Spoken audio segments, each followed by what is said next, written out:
Alright, what's going on, guys? Today's video, I'm going to be teaching you all the requirements and everything that you know to purchase a house, right? We're going to be talking about your credit, income, debt to income ratio, how much you need to purchase a house. This is probably going to be about a 30 minutes long video, so you need to get your notes out and write everything one by one because you're a student. They started calling me a professor today, so I'm going to go by that name. I'm a professor now. The very first thing that we need to learn is the 3 C's, which is your credit, your capacity, and your capital. I almost forget that one. Your credit, of course, is your credit income, and there's going to be minimum requirements based off of the loan type that you're using. Your capacity is pretty much your income and your debt to income ratio. I'm going to go in depth into each one. Your income, of course, is the money that you make and how you make it. How you make the money is very important, and also we have the debt to income ratio, so I'm going to go into that. And also we have your capital. Your capital is money, and how that money entered your account is also very important because it's not every money that you can actually use to purchase a house. Let's talk about your credit. When it comes to your credit, there's always going to be a minimum credit requirement, and the requirement is based off of the loan type that you're using. For example,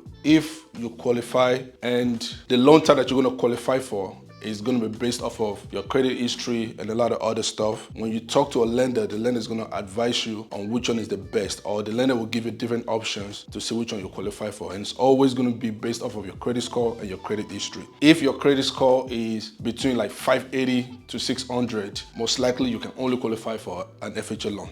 Right, you cannot qualify for conventional, you can only do FHA, so you're restricted to FHA. With FHA, your minimum requirement is 580 credit score. If it's conventional, I don't know, I keep writing 640, it's 620. It's 620 and up. For VA loan, they want you to be at 620, but if you're under 620, you're still fine, you can purchase a house. VA loans are probably, one of the most lenient loan types that you can have because you're a veteran. They're not really that strict around. And also we have USDA. So USDAs are really for agricultural and rural areas. Same thing with VA, they're not really that strict. It's really designed for like farmers and people in that like special type of careers. Let me explain real quick what are these loan types and what are their best case use scenario, and also what are their benefits and disadvantages. So let me actually go to conventional. Conventional is, like it says, conventional. That's really like the standard loan, right? For a typical person, they should be able to qualify for a conventional loan. But what happens if you can't really qualify for a conventional loan? What the government did was say, hey, for people that can't really qualify for a conventional loan, we're going to create a program for them,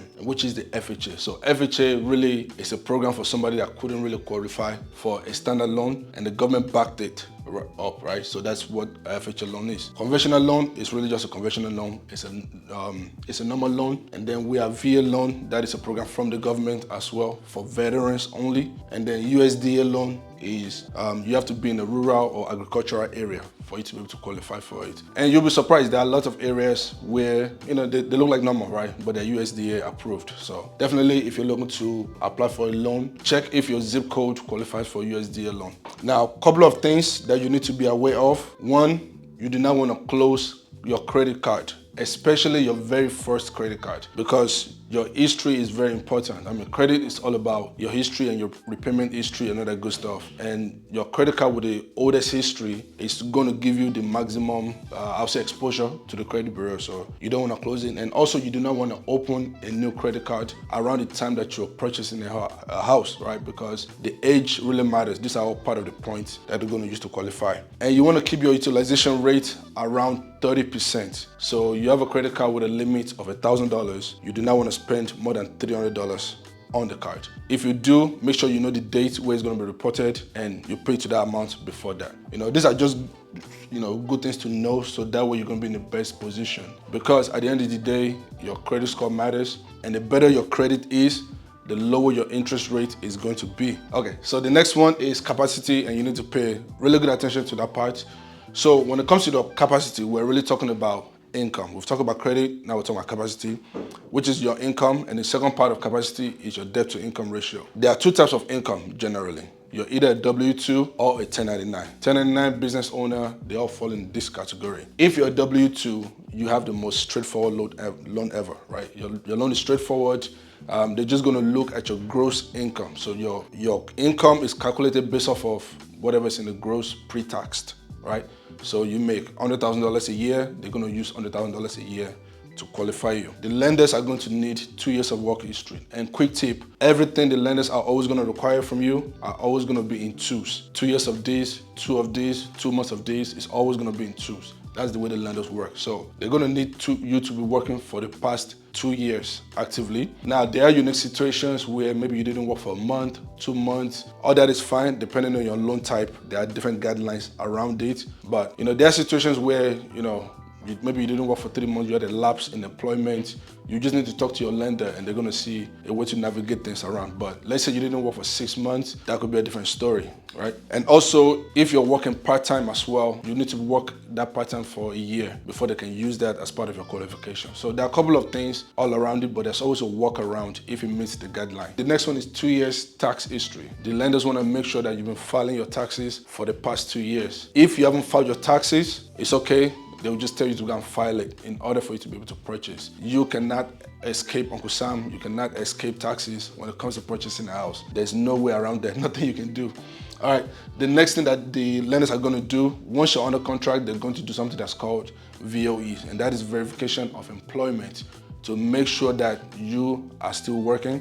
Even on the day of closing, sometimes they'll still call your job again. Hey, is Sarah still working at the company? Yes, no, then, before we get it clear to close. Now, when it comes to the credit, I'm going to go back to credit real quick. So when it comes to the credit, one thing that's very important is that even if you have a clear to close, do not do anything, random with your credit. So, we have people in different situations where a couple of days to closing, they get excited and they want to open up a new credit card, or they want to go and buy furnitures, right? And they buy furnitures and a credit card, and that literally ruins everything. So it's very important. Also, one thing I didn't mention before was it's obvious, but it happens a lot. You do not want to have a missed payment when you're purchasing a house, right? And trust me, I see this all the time where people miss $5 payments. Like, it literally happened to one of my clients. You might think it's, something out of the ordinary, but it does happen. Now we're going to talk about 1099, and this is really for my small business owners, people that are like in the creative field and stuff. It's a little more complicated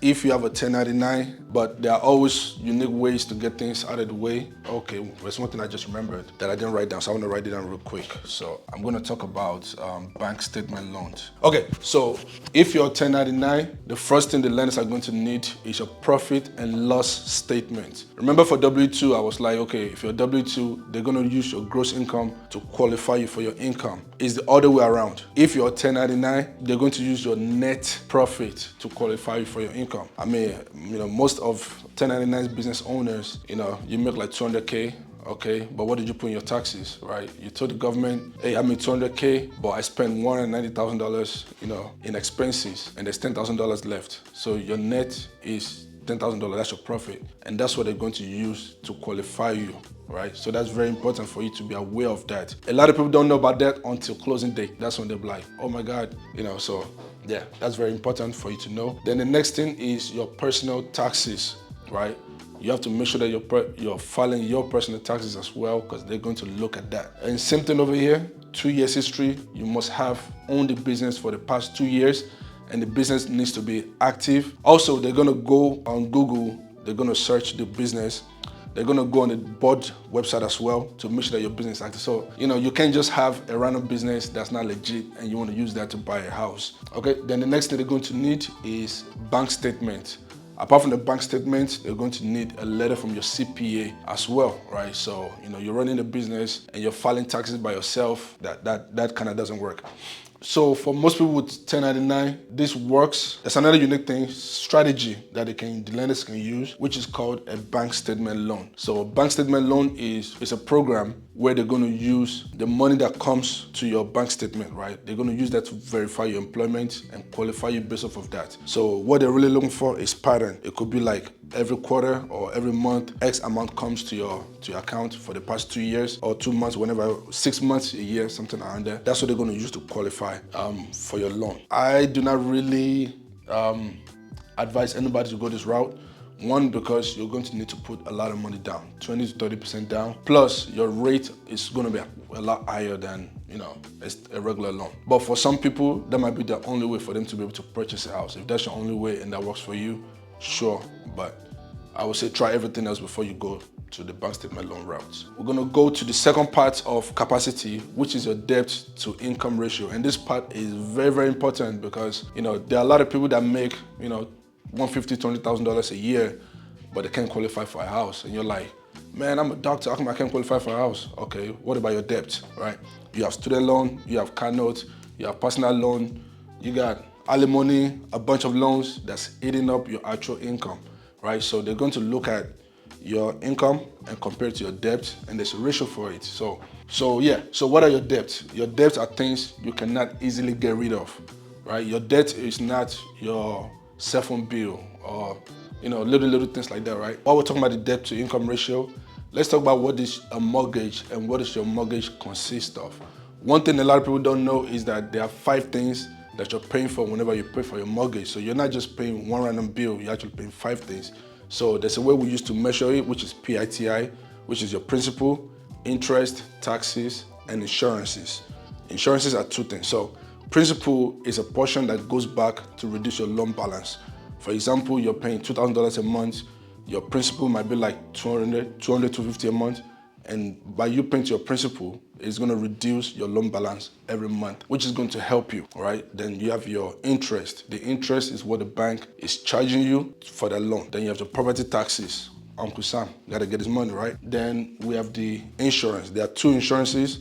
We have the mortgage insurance and we have the homeowner insurance. With the mortgage insurance is to protect the lender in case you stop paying your mortgage, right? But if you put 20% down, let's say you have a conventional loan and you put 20% down, the mortgage insurance is not required because you're already putting a lot of money down and they know that you're not going to run away after putting 20% down, right? And if you do, that it doesn't favor you. Then the other one is the homeowner insurance, and that's the insurance to protect you and the lender if the house catches fire, earthquake, the roofs fall off from the crazy wind, anything that happens to the property, theft, anything like that, right? To make sure that their investment and your investment is in good hands. So I'll give an example right here, right? To calculate your debt to income ratio, what you want to do, you want to divide the mortgage by your monthly income. So let's say, for example, all your expenses and other stuff is $5,000 a month and you make $100,000 a month, then your DTI is 50%. Now, depending on the loan type that you're getting, and your DTI is going to contribute to, your DTI and your credit is going to largely contribute to what type of loan you can qualify for. For example, let's say your DTI is like 56%, or let's say 55%, you probably need to go FHA, right? Even though you have credit score of 800, but your DTI is 55%, you're gonna need to go FHA because, I think conventional is like 46%, something like that. So each loan type have their own guideline. So that's why the loan type is a case-by-case scenario, right? It's unique to each person based off of what's on your credit file. All right, so the last one is, of course, capital. You're gonna need money to purchase your house. So, your down payment, your closing cost, your reserves for escrow, and other good stuff. We're gonna talk about that. So like I said earlier, definitely we're gonna need 2 months bank statement because the lender wants to make sure that this money has been in your account for the past 2 months. If not, that is fine, but they want to see last month and this month to verify and make sure that money is not randomly come to your account all of a sudden. Or now that you want to buy a house, you're seeing random money, in your account. So definitely they want to make sure that that is not what is going on. The next one is gift of funds. Like a lot of people actually don't know about this. When you're purchasing a house, somebody can gift you money to purchase the house, right? But it has to be a gift. It cannot be a loan. For example, your mom can decide that she wants to give you $20,000 to purchase a home. That is totally fine. That happens a lot, but a lot of people don't know about this. And the only thing is when you're using the gift of funds, the person that's gifting you the funds, they have to write a letter stating that, hey, this money I'm giving it to you free and clear. You do not need to pay it back, right? Because they want to make sure that it is not a loan. Next capital that we can use is investment account. So if you have stocks, crypto, bond, what other accounts can we have? Any investment account really, we can always use the funds from that account to purchase a house. And then the other one is your retirement account. So, your 401k, your IRA, all that good stuff, right? You can always use it to purchase a house as well. One thing that people don't know is that your 401k and pretty much your retirement account, your 401k and your IRA, there is actually a hack to purchase a house, because if you're purchasing your first home, you can use the funds from 401k penalty free, right? No penalty as long as it's your first home. So that's one hack that a lot of people don't know. The last thing is down payment assistance. So you gotta be careful with the down payment assistance because nobody gives you free money. If it's a grant, yes, you get it for free, but a lot of down payment assistance, they're gonna come with like their own, what they call it, stipulations. For example, the DPA might say, hey, you have to live in the house for the next 7 years.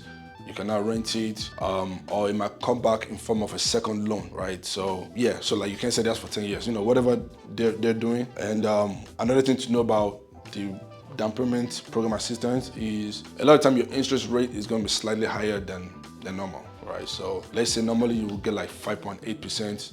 Because you're using the program, your rates might be like 6.3%, 6.2, whatever it's gonna be, right? So those are just like things for us to be aware about. I mean, that's pretty much the ballpark of requirements of the things that you need to purchase a house. All right, I mean, that's pretty much it. Just if you guys want to learn more on any other thing, another part of purchasing a house or even selling a house, yeah, just comment what you want to learn and I'll drop the video on that. On that note, I'll see you in the next video.